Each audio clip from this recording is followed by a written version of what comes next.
আসসালামু আলাইকুম রহমতুল্লাহ। ৮ পর্বের ৩য় পর্ব। ইভাপোরেটর মানে এক কথায় যে পাইপের উপর বরফের আবরণ তৈরি করে ফ্রিজ ঠান্ডা হয়, সেই ইউনিটকে ইভাপোরেটর বলা হয়। ইভাপোরেটর সাধারণত দু প্রকার হয়ে থাকে, ফ্রস্ট টাইপ, নন ফ্রস্ট টাইপ। কিছু ফ্রিজের আবার নর্মালে একটা, ডিপে একটা, দুই ভাগে ভাগ করা থাকে। কোনো কোনো ফ্রিজে নর্মালে আগে ঠান্ডা হয় এবং পরে ডিপে ঠান্ডা হয়, কারণ ক্যাপিলারির সংযোগের কারণে। আবার দেখা যায় কোনো কোনো ফ্রিজে নর্মাল এবং ডিপের সেপারেট ক্যাপিলারি থাকে। সেন্সারের মাধ্যমে ইলেকট্রনিক্স প্রক্রিয়ায় ম্যাগনেটিক ভ্যালভ টেম্পারেচারের সাথে নর্মাল এবং ডিপ নিয়ন্ত্রণ করে থাকে। আমরা যখন চেম্বার তৈরি করব, চেম্বারের পাইপের ম্যাটেরিয়াল সম্বন্ধে আমাদের ধারণা থাকতে হবে, তারপর আমরা চেম্বার তৈরি করব। চেম্বার সাধারণত অ্যালুমিনিয়াম, লোহা এবং তামার হয়ে থাকে। আমাদের জানতে হবে কোন মেটালে বরফের স্থায়িত্ব কত সময়।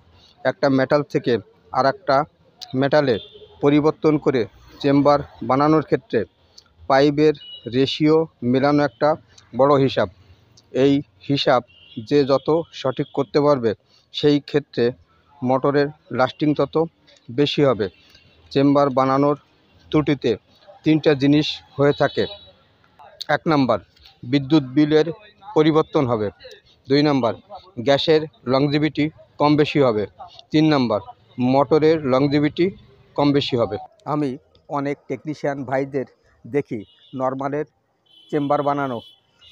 চেম্বার প্লেট দিয়ে যখন বানানো হয় ভিতর থেকে, তখন আর আগের মতন ঠান্ডা হয় না, কারণ পিছনে যে জায়গায় অরিজিনাল ইভাপোরেটর সংযোগ থাকে, সেখানে থার্মোস্ট্যাটের যেভাবে সংযোগ দেওয়া থাকে, সেই সংযোগ আর ভিতরের দিকে চেম্বার বানানোর সময় হয় না, যার কারণে নর্মালের টেম্পারেচার এলোমেলো হয়ে যায়।